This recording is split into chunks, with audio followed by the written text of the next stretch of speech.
교과서 56쪽. 자, 다음은 1920년대 식민지 경제 정책에 대해 알아보도록 하겠습니다. 1920년대의 식민지 경제 정책의 핵심은 두 가지를 생각해 볼 수 있을 텐데요. 하나는 산미 증식 계획, 그리고 회사령 폐지, 즉 회사 설립의 방법을 신고 제도로 전환한 것. 이 두 가지를 들 수 있겠습니다. 자, 먼저 산미 증식 계획.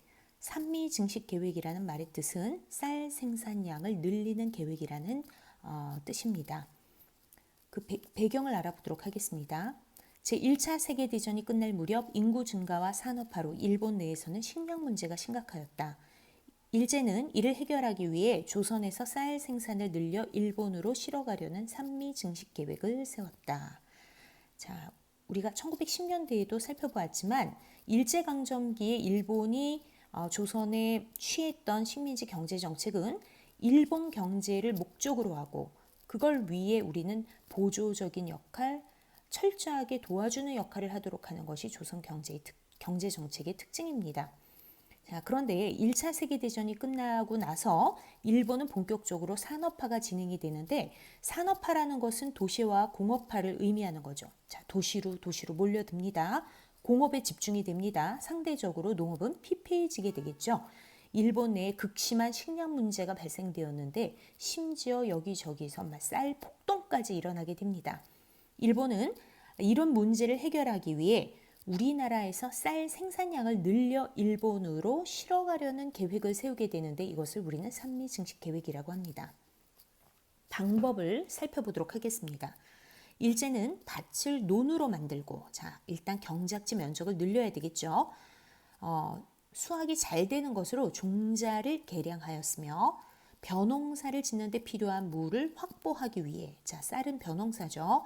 물이 수전농업이기 때문에 물이 많이 필요합니다. 물을 확보하기 위해 수리시설을 늘렸다. 저수지를 막 만들어 나갑니다. 그런데 이런 일들을 하기 위해서는 상당히 많은 돈이 필요했겠죠.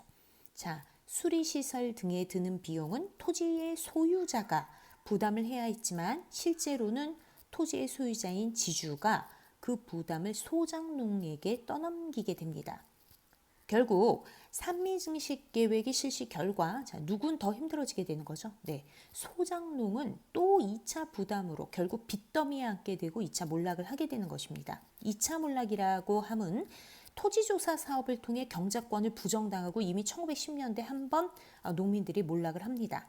그런데 1920년대로 가게 되면 산미 증식 계획의 증산 비용을 떠안고 농민들이 또 한 차례 몰락을 하게 되는 것이죠. 산미 증식 계획의 실시로 쌀 생산을 늘었습니다. 그렇지만 증산된 양보다, 즉 늘어난 양보다 일본으로 수출된 양이 더 많아서 조선의 식량 사정은 악화되게 됩니다.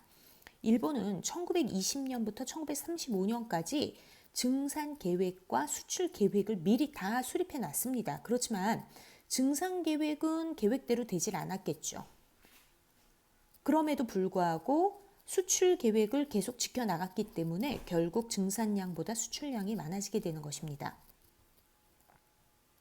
결국 부족한 식량을 보충하기 위해 우리나라는 만주에서 조콩 등을 수입하지 않으면 안 되는 상황이 벌어지게 되었죠. 자, 증산량보다 수출량이 많았고 조선은 쌀이 부족해지게 되면서 쌀값은 폭등하게 되고 결국 주식이 쌀인 조선에서 어쩔 수 없이 만주에서 작곡을 수입해 먹고 살아야 하는 상황이 벌어지게 되는 것입니다. 여기 사진이 있죠. 자, 우리나라 최대의 곡창지대인 호남 평야에서 생산된 쌀을 전라도의 군산항을 통해 일본으로 수출하는 그런 모습, 상황을 보여주는 사진입니다. 한편 일제는 회사령을 폐지하여 회사 설립을 허가제에서 신고제도로 바꾸었다. 이후 값싼 원료와 노동력을 이용하기 위해 한국으로 진출하는 일본의 회사가 크게 증가하였다. 일본이 산업화를 진행하면서 일본 내에 자본이 쌓이게 되면 그 자본을 돈을 굴려서 투자해서 돈을 벌기 위한 어떤 투자처가 필요해지게 되겠죠. 이제는 조선이 그 역할을 해야 합니다. 회사 설립의 요건을 완화해야 되겠죠. 더 이상 허가 필요 없고 신고만 하면 회사를 세울 수 있게 결국 일본이 회사가 많이 세워지게 되고 일본 상품이 우리나라에서 어마어마하게 팔리게 되는 것이죠. 자, 역사 탐구 보도록 하겠습니다. 쌀이 없는 증산. 우리한테는 쌀이 안 남는 증산이죠. 산미 증식 계획. 산미 증식 계획의 배경. 자, 조선 총독부 보고 자료입니다.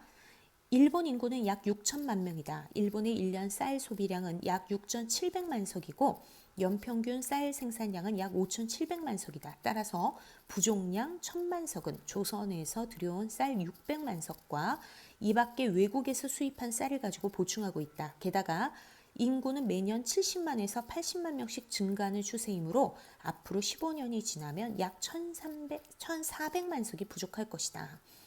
정말 철저한 분석과 어떤 데이터를 가지고 추진된 것이 산미 증식 계획이라는 걸 알 수 있겠죠.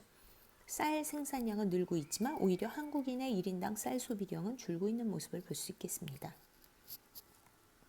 다음 빈칸에 들어갈 알맞은 말을 써보자. 일제가 내세운 무슨 통치의 본질은 친일 세력을 늘려 민족을 이간시키려는 사실은 무슨 정책이었다. 1920년대 일제는 일본 내의 부족한 식량 문제를 해결하기 위해 조선에서 식량 문제를 해결하기 위해 실시한 정책은 무슨 정책이다. 자, 스스로 정리하기 잘 알아두도록 합시다. 1920년대 식민지 경제정책의 핵심은 다시 얘기하지만 산미 증식계획 그리고 회사령 폐지를 들 수 있겠습니다. 여기까지 56쪽이었습니다.